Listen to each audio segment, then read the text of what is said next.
On this episode of China Uncensored, what goes up must come down hard.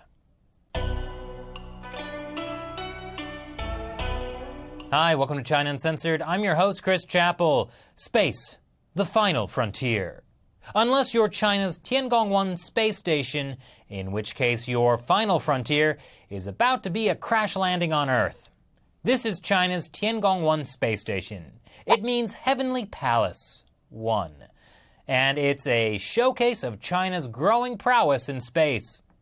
The Tiangong-1 launch in 2011 was a great moment for China's budding space program.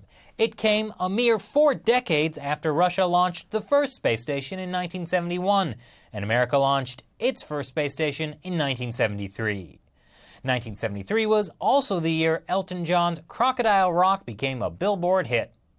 Of course, in 1973, in China, no one was listening to bourgeois Western music, and the Communist Party's idea of space exploration back then was sending scientists to the countryside to be re-educated.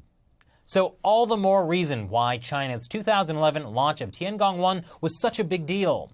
The launch was broadcast on state-run CCTV, which also ran this computer animation during it.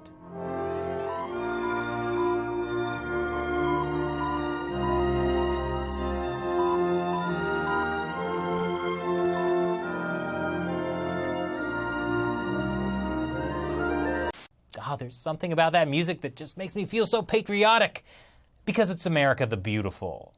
Oops, sounds like someone needs to be re-educated. But anyway, Tiangong-1 is just the beginning for China. China spends roughly $2 billion a year on its space program. That's small potatoes compared to the $18 billion NASA spends. But China's space ambitions are growing at a time when the US's are shrinking. But if China's growing space program has you worried, let state-run media reassure you that it's all for totally peaceful purposes, even though it's essentially run by the Chinese military.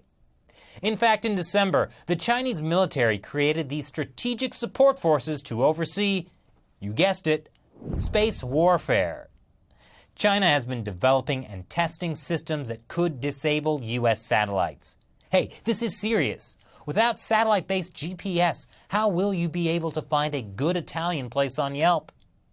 In fact, Lieutenant General David Buck recently testified before U.S. Congress saying there isn't a single aspect of our space architecture, to include the ground architecture, that isn't at risk.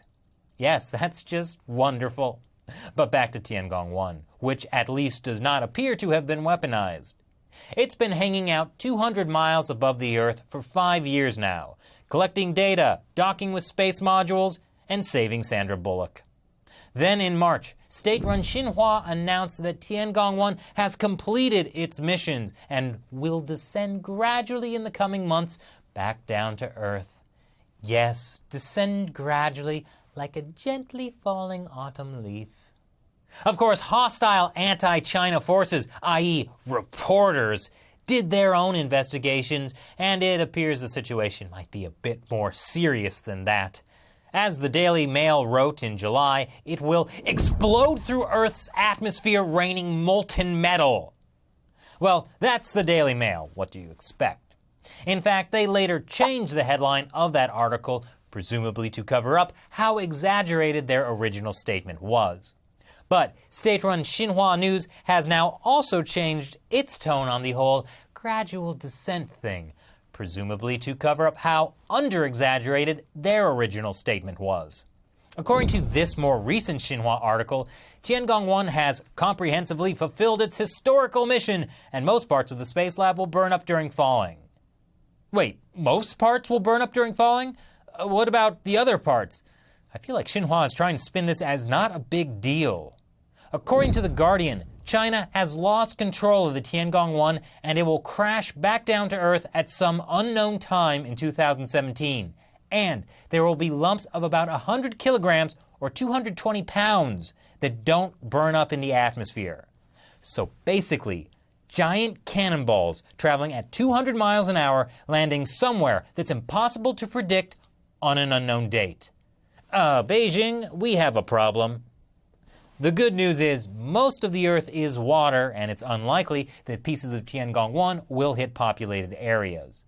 But as we all know, the best way to solve a problem is to hide it for as long as possible, and then when the truth comes out, spin it as not a big deal. Fortunately, after Tiangong-1, this kind of thing will probably never happen again. Probably. So what do you think of China's space program? Leave your comments below. Once again, I'm Chris Chappell. See you next time. The silver screen is turning red. 5 Hollywood movies infiltrated by China.